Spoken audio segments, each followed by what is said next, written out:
Good morning, Elizabeth. How are you today? I'm doing okay. How are you?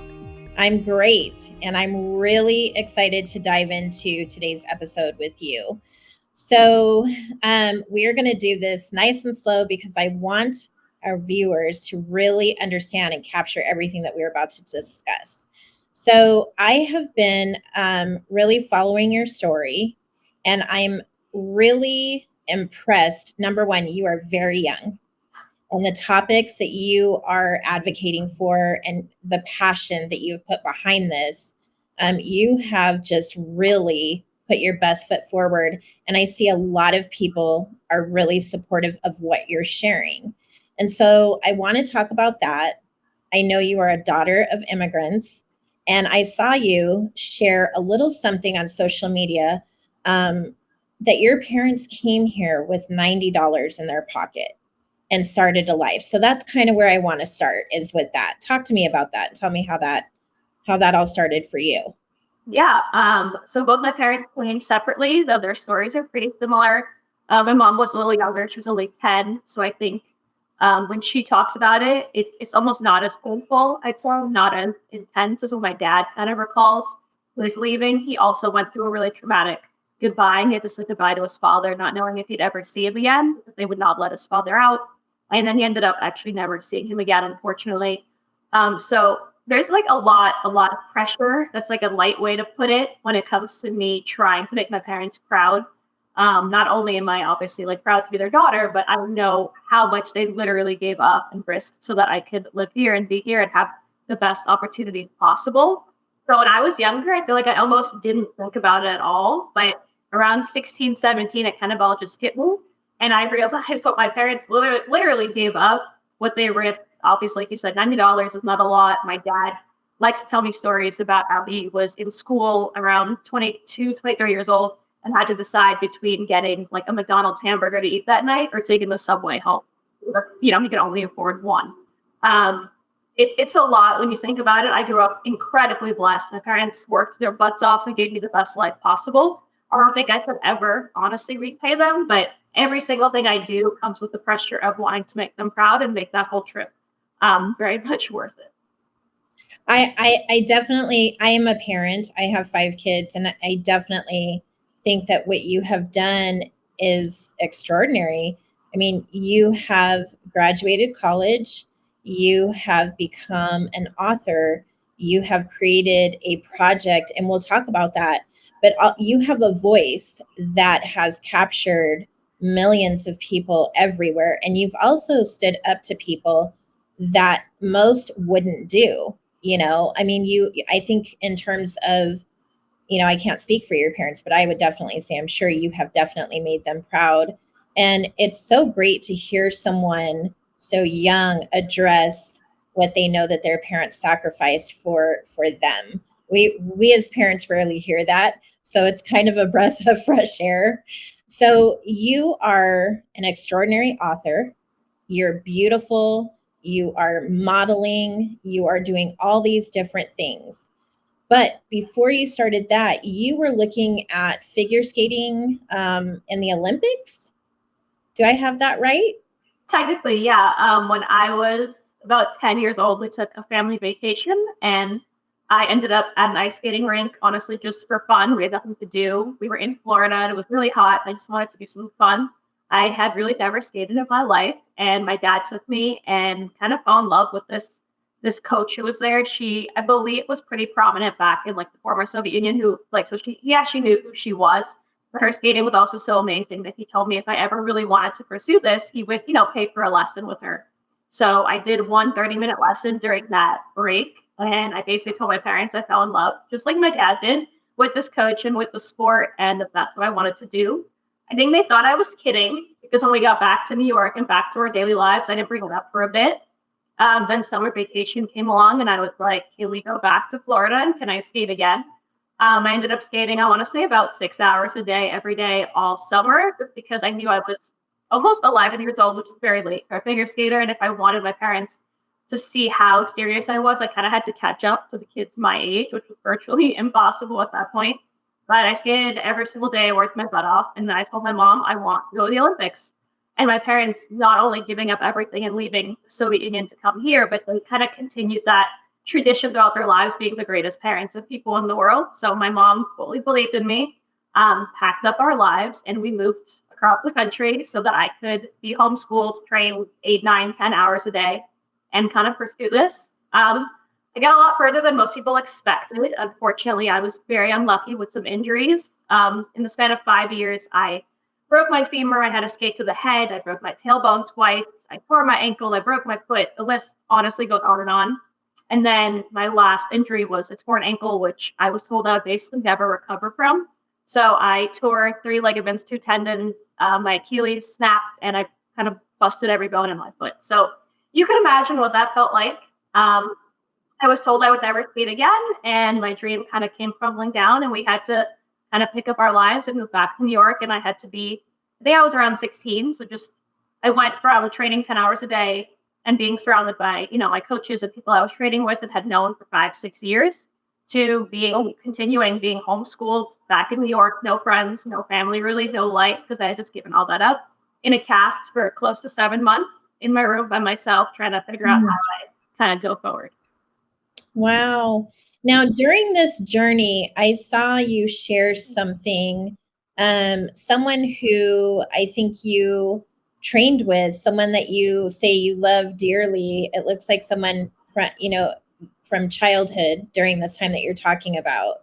This young woman, I think, was also in figure skating with you or trained at some point, and you talk about her on social media a lot. Was she a part of that journey with you? Yeah. So like I said, when I started, I was really late to the game, and a lot of people didn't really take me seriously. But the few friends that I had were probably some of the closest friendships I'll ever have. Not a lot of people get to understand the relationship that an athlete has with, I'd say, other athletes, but also their coaches. Like, I was spending more time with these people than my own parents. They were watching me go through, puberty and adolescence and all that at the same time as injuries and depression and inspiration and all the most intense emotions you could feel every single day on that sheet of ice. So yeah, I'd say you get very, very close to both, other athletes and friends on the ice, but also just the coaches. I don't think people really understand the coach athlete dynamic, but it is a really, really special and intense one. It's like extended family, because you spend more time. Yeah. Like a parent, but in a very different, deeper sense, because they're obviously not blood related. But no one wants you to succeed more than a coach who has to kind of push you to get back up and try jumping again after you've just jumped 800 times and fallen every single time. That takes a very special kind of intensity and love, I would say. Definitely. And such a young age to do it. The perseverance, a lot of, thinking back when I was that age, I didn't even know what I wanted to do yet. So I think that says a lot. So you began a career in modeling. Talk to me about that. How did that even happen?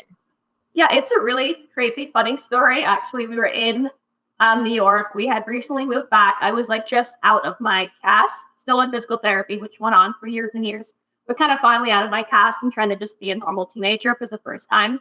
I was pretty depressed, to tell you the truth. My mom was walking our dog, who she actually had found outside the views of the street in Florida right before we had moved home. So very meant to be. This dog was, literally abused the left and right, had broken bones, kidney failure, heart failure, every single thing. My mom basically brought it back to life because she's an angel. And he was actually a really tiny teacup Pomeranian. So we believe that he was probably used for breeding because he was so perfect and then just, I guess, thrown out by some horrible person. With walking this dog who truly looked like a little angel. And a photographer was doing a photo shoot in Central Park. Apparently they had a dog scheduled who canceled, and she asked if she could borrow our dog for the shoot. And then to repay my mom, she kind of said, maybe I'll do a photo shoot with your daughter. My mom kind of told her about me, I think. We did a really short session for about an hour or two in the park, just so I think my mom wanted me to kind of feel a little better as a teenage girl. The photographer sent the photos over to Wilhelmina, which was one of the biggest agencies at the time and still, I believe. And I was signed a few weeks later, and it all started from there. Wow. So a completely different field, avenue, everything. So during your starting of your modeling career, what are some of the things that stuck out to you the most? Good question. I'd honestly say how badly people wanted to be there and how much they would risk to be there. Like I said, I was very lucky. Not everyone's born and raised in New York City. Not everyone has two parents that love them and support them the way my parents did and do. A lot of models, especially at Wilhelmina in New York, were there because they were kind of plucked from their homes, either in different states or even across the world, and brought to the city. So they were my age. They had no one guiding them. They didn't know what to do, how to make money, who to trust in the city, how to even get around. Whereas I kind of didn't even get to do a photo shoot without knowing that my parents were supportive and okay with everything I was doing. Not only that, but also keeping me literally safe, which is super important, especially as a teenager modeling in the city. Mhm. So I'd say what struck me less now, because I understand it, but more then with how much people were willing to give up and the risks people would take at just 15, 16, 17 years old to become models in an industry that is so, I don't want to say dangerous, but let's say scary at times. That struck me. And then I just think how bitter people can be. I didn't meet a lot of very nice people. I know it's so surprising, but yeah, agents and people, I always thought were going to be more like a teacher or like a coach. Relationship was very different. I was treated more like a clothing hanger and just, told what I could or couldn't do with my body, how I was supposed to look, dress, act, when I could dye my hair or cut it, or God forbid I lost an inch, leave an inch. So I was totally ready for it as someone who had been in the intense world of figure skating for so many years. But I'd say I can only imagine the people that kind of get in unprepared and without the support of their families at the same time. And I could understand why people have a much harder time in that space than I did. And mine wasn't even that simple, to be honest. So, I worked in that industry. I'm very familiar with Wilhelmina models. I worked for an agency in LA and as a makeup artist, and I watched these incredibly beautiful women come in and be told they're too short. They'll never make it. Yeah. It's like they came in with this sincere confidence and ready to conquer the world. And then they get feedback from the agent. Like you mentioned, it's very cutthroat. It's very competitive. Some people after a certain age, they say you're too old to model. Or like what you mentioned, that I think it created, especially nowadays, it created a sense of body shaming for a lot of women because society was taught that women should only look one way in modeling. And obviously, we've had women who have broken those barriers and shown differently. But I don't think people really understand the thick skin that you really have to be in that industry and all the different things that you go through, the pressure. And so, with that said, like, what are some things that you were able to do? Having supportive parents is incredible, but how were you able to mentally continue doing some of those things? When you're, like you said, they're not nice. You look at them to be your coaches and guide you, but really they're looking at you as what you can do for them. How did you stay mentally fit during that? Yeah, I think the combination of two things, like like I said, nothing probably could have prepared me for that world better than figure skating. I Mhm. have a lot more respect, I think, for the coaches I've had in that world than for any agents I've had. But with their love also came a lot of, strict rules and yelling, also about, your body and your weight and different things. I saw where they were coming from. I think the way they approached it was a little different than, just telling a 17-year-old going through puberty she's not allowed to gain an inch. But I think I was very prepared for that because of that world. At the same time, it would be unfair if I didn't give, again, full credit to my parents. There's a lot of decisions you have to make at a very young age when it comes to, how much skin you want to show, what kind of people you're okay competing with. And they make it very hard to make those decisions at 16, 17 because they kind of pressure you into doing it or, losing the backing of your agency right then and there. So I think there's a lot of decisions I struggled with that I was only able to make because I trust my family so much. And I would basically tell myself, if my dad says it's okay, it must be okay. So I just kind of left everything in their hands. And I think I'm probably still guilty of that now, like 28 years old. But it truly is a privilege. I don't think I realized enough when I was younger. But anything I've ever done, they've kind of just allowed me to do because when I couldn't make a decision about anything, even apart from modeling, I'm talking boys or school or anything else, I just kind of said, if my dad said it's okay, it must be okay. Yeah. It sounds like you have an incredible relationship with your parents. What a leading by example. I hope many, many young women watch and learn from you, because it's important. Values have since changed so much in the way society handles things, even the way we as parents do things.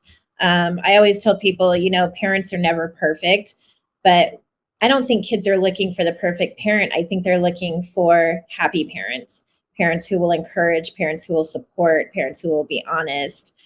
So it sounds like you have definitely experienced that, which is a true blessing. So now let's talk about, you have been very extremely vocal about your project, Lest People Forget. And I really would love it if you could share with the viewers why you even started it and why that is such a passion of yours. Yeah, so I'll try to make a very long story a little shorter, but I was pretty heavily involved at in like the Jewish space when it comes to different nonprofits, even kind of the intertwining of Judaism and politics. We're kind of unfortunately seeing in our country a lot, everything to do with fighting anti-Semitism, Holocaust education. Like I've always been very passionate about those subjects and very heavily kind of involved. Years ago, I was kind of made the face of this Jewish political movement. I've never really spoken about it, but I think it's fair to tell people that it was, I don't want to say an accident, but I was kind of put there. Nothing was explained to me at the time. I didn't know what I was doing. And I wouldn't say I regret it, but I'd say I regret not having the courage to kind of explain where I was coming from.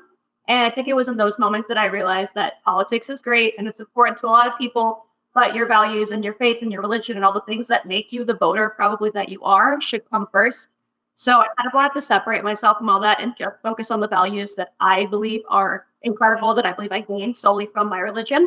And then the history that comes with that. And a lot of that has to do, unfortunately, nowadays with fighting anti-Semitism and even Holocaust denial, which truly I was too privileged to realize were real issues growing up in New York City. Almost everyone I knew was Jewish. I went to an Orthodox Jewish school. I just had no idea the ignorance that was in our country and in the world. When it comes to the Holocaust, it all kind of happened at once. It was a combination of people kind of shocking me with how little they knew. Young people at the same time that Kanye West kind of went viral for his negative comments last fall. And I realized everyone's probably going to try to do something, but it's important to me. I should probably try to enter the space while I can and make some kind of a change, even if I change one mind or I open up one mind to this history that otherwise they wouldn't have seen. I made a difference. So I talked to my brother, who's like my parents, one of the best people in the entire world. And we came up with Lest People Forget, which is basically a digital Holocaust museum with a twist. I think a lot of people have these digital museums which are super important because not everyone, like I said, is from New York City. Not everyone has a Holocaust museum around the corner they can visit. And there needs to be a way that young people can kind of learn this history that's, I'd say, intriguing and interesting to them, but also easy to understand without physically being, on a field trip in one of the museums. So we created a digital Holocaust museum. We're partnering with different personal collections as well as museums across the country, just showing pretty basic images. They are horrific to look at, but they tell the story of the Holocaust in a very quick and easy way. You can scroll through, look at letters that were sent to and from the concentration camps, look at photos from those times, and you'll understand what was going on in World War II a lot faster than a child probably would in a semester in school when they are already hesitant to pay attention. And then the twist kind of is the technology that's being used. When you go on the platform, there are simple steps that you can use, and you can actually preserve the materials. So the goal is for everyone around the world to be preserving the materials that are kind of presented, unless people forget, so that God forbid if we face any more censorship or people like the West with pretty horrific opinions, the entire world will have these materials in their computers literally preserved forever. And they can kind of participate in that, hopefully with older, younger people, anyone that needs to learn this history, which unfortunately people do. So it's kind of like a collaborative effort that I kind of see the entire world participating in. So I'm really excited about it. It's gone really, really well. So far, people are really excited to participate. And I'm hoping to actually get it into the curriculum in a few schools next year. I really hope that you do. There was something that you said in another interview that really clicked to me, because when I was in 8th grade, which was many moons ago, we actually, our entire class at that time, we had history class. I don't know what they call it now, but we studied as the class the Holocaust. And we had a woman who survived Camp Auschwitz come to our class and share her experience and the pictures, and it really made it real to me what some people in the world will never have to experience or ever be exposed to. And when you spoke up about it, and you're right, Kanye West and his comments, I consider to be extremely uneducated, among other things, but that's for a whole nother conversation. So when you took this project on, it reminded me of being in 8th grade, meeting this woman, hugging this woman and hearing her story, and at such a young age feeling such empathy for what she had to go through. And I have an 11-year-old who is in school, and they have never discussed it. It's not a part of the curriculum, and it is an unfortunate thing that happened in history to our world. So I'm 100% in support of what you're doing, because it's something that happened, and people do need to be educated, because what happened created so many different things to happen even in today's society, you know. And so I just want to thank you for standing strong and staying true, because we need more of that. And and on that note, you have 2 websites, and one is catered to Kanye in the sense of, saying, hey, get educated. Can you share with me both of the websites where people can go in support of this? Yeah, so it's obviously lesspeopleforget.com. But when we launched, we wanted kind of like a viral moment. You need people to understand where you're coming from. So you can also go to Educate Yay or educatekanye.com, and you'll be redirected to Less People Forget right away. I think obviously there's almost a joke there. Kanye West is a gigantic figure, and he has 30 million, if not more, followers across all platforms. So I would hope that he's learned his lesson, but it's really less about him and more about the millions of followers that supported him. But kind of will never take the time to understand why he was actually wrong and what happened in the Holocaust, who Hitler was, all the tragedies that I always thought were so simple to understand and know were horrific moments in our history that people for some reason don't know. Easily can go to educatekanye.com and you will hopefully learn your lesson. Well, I have looked over the site, and I think what you have done and what you have created is incredible. I really do hope to see that this goal of yours comes to fruition in terms of turning into a curriculum. And I would love to see that happen and support you through that if there's something that we can do here. So moving forward, you've written 3 books? Technically, I published some books of poetry when I was younger, and then my memoir like 2-3 years ago. Yeah. So let's talk about that book. Tell me, where did that come from, and how is that working with you today in terms of your journey? So not everyone gets kind of offered to write a memoir at 24 years old. So it was a lot in the moment. It was a time when my life, that former political movement I just mentioned, was kind of very much in the spotlight. I was very much in the spotlight. People were writing really horrible things about me and to me. I kind of just wanted to take my story back into my own hands. I don't think I ever realized how bad of a place the internet was until that point in my life. But it really is a really dangerous place, not only because anyone out there can say whatever they want to you, but people can say whatever they want about you, and you can fight it all you want, but it's very hard to kind of take that narrative back. So not only did I, in that moment, realize I now have a pressure to do a million other things to kind of prove who I am, but I have a pressure to kind of put my own voice out there, because if I don't speak up, no one's ever going to speak up for me. And I have to at least push back slightly on this narrative that wasn't just, rude or mean, but it was just wrong. Like, a lot of things written were just wrong. I got an offer to write a memoir. I actually got really, really sick with pneumonia around the time that I signed the contract, and I laid in bed for about 5 weeks, maybe 4 or 5 weeks, and I wrote my book. I had a few things written here and there because I'd always loved to write and write down, experiences I've been through, but I really didn't have a book, to be honest. So I wrote, I think, 70,000 words or so in those 4 weeks. And it was a blessing. The book, unfortunately, actually came out when COVID hit. So that was a hard kind of book tour and press to do. But was really special nonetheless. The book also was published 40 years to the day that my dad left the Soviet Union. So that was pretty special as well. And the book obviously lasts forever. I look forward to writing hopefully many more. But yeah, it was really special to kind of get to say thank you to my parents for a lot of things, to explain my story in a lot of different ways to a lot of people who had gotten it wrong in a book that, like I said, I hope will live on forever. And it just feels nice knowing, going to sleep at night, knowing that I did my part. I put my story out there, and if people don't want to read it, that's on them. But I did push back. I did defend myself. I did protect my family like I always said that I would. And I hope to do that a lot more in the future. So, what made you decide to title the book Finding My Place? Because that's a very profound title. Yeah, I remember writing it down when I first thought about writing a book. The first two that you mentioned were poetry book. I've written poetry over the years. Since that injury when I was like 15, 16, it's just what I do when I'm sad or scared or lost.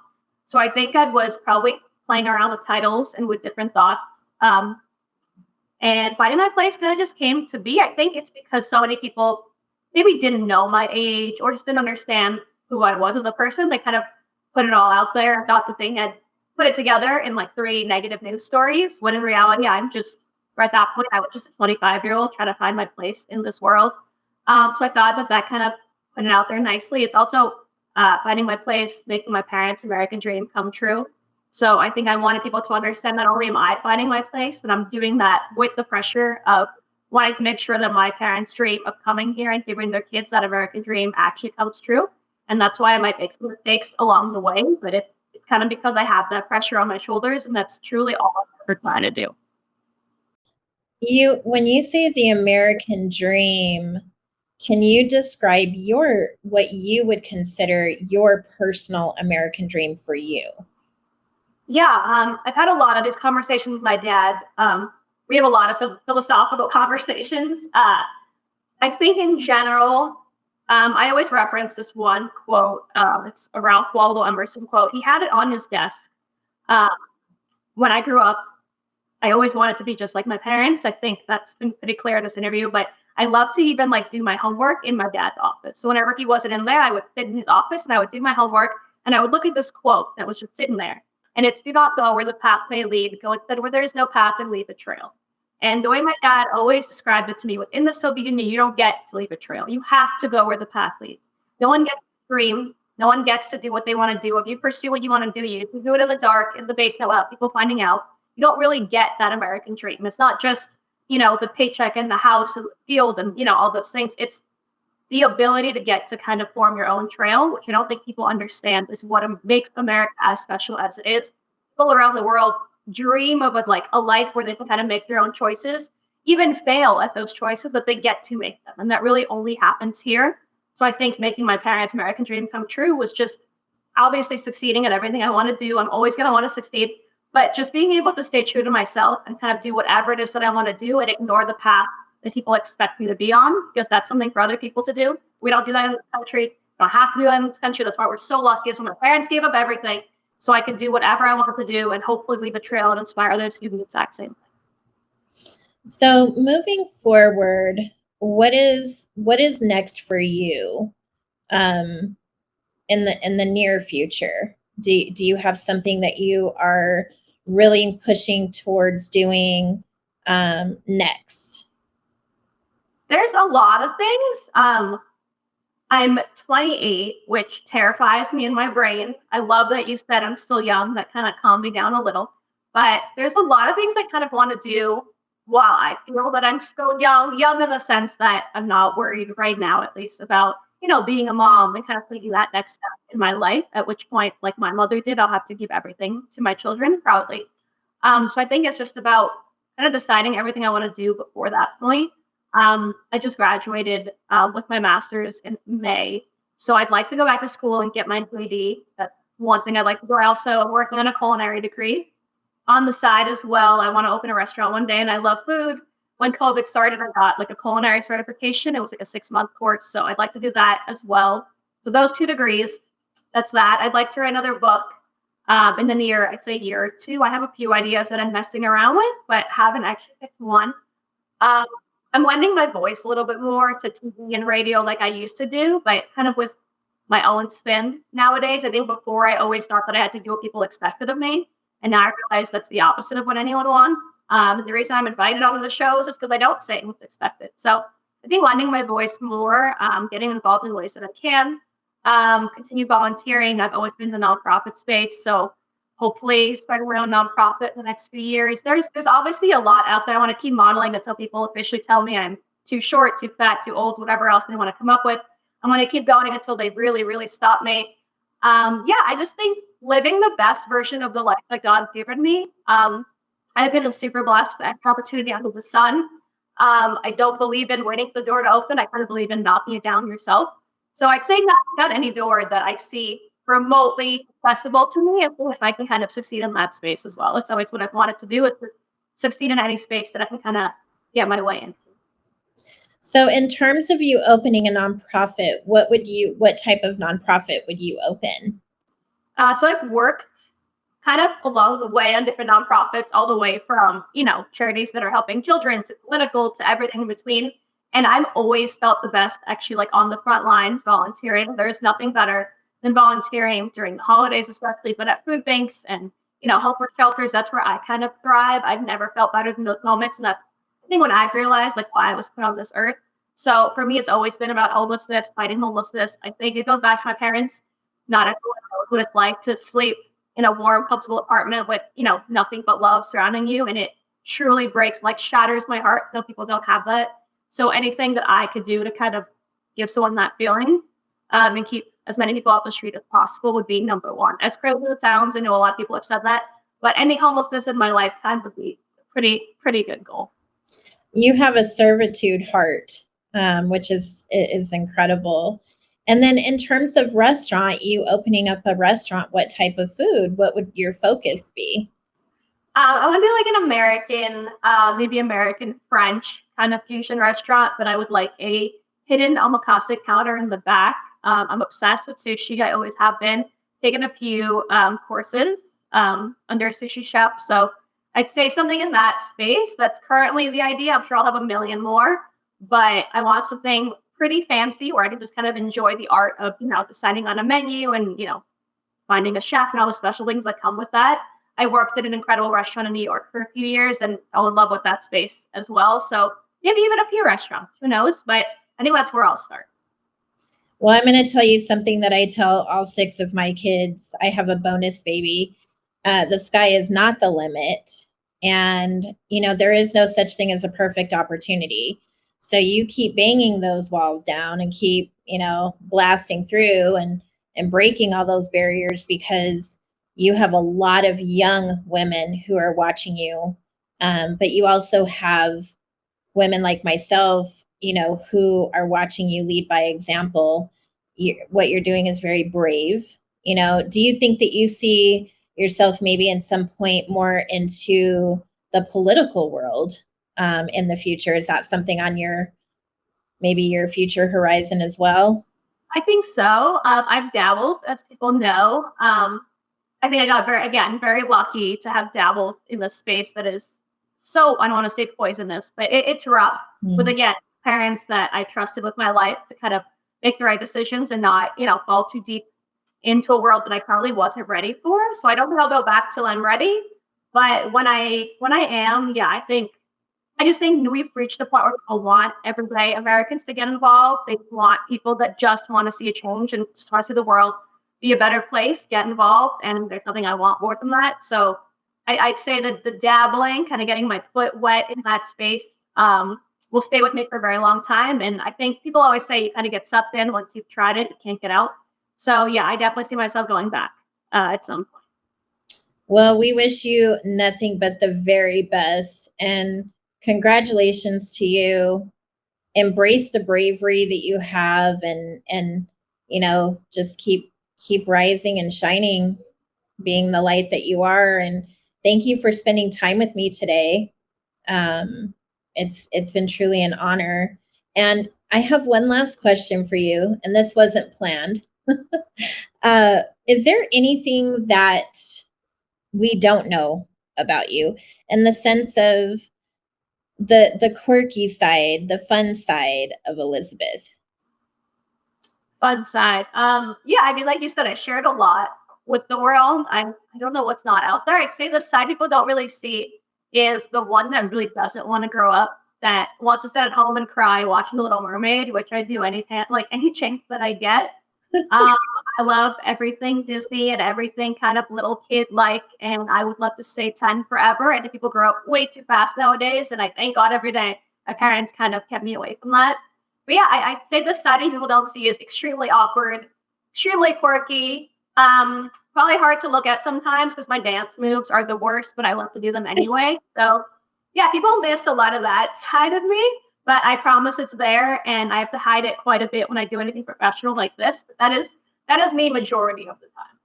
Well, thank you so much for coming today, and thank you for sharing your journey with me. It was great speaking with you, and we wish you nothing but success and best wishes. Thank you. Thanks for having me.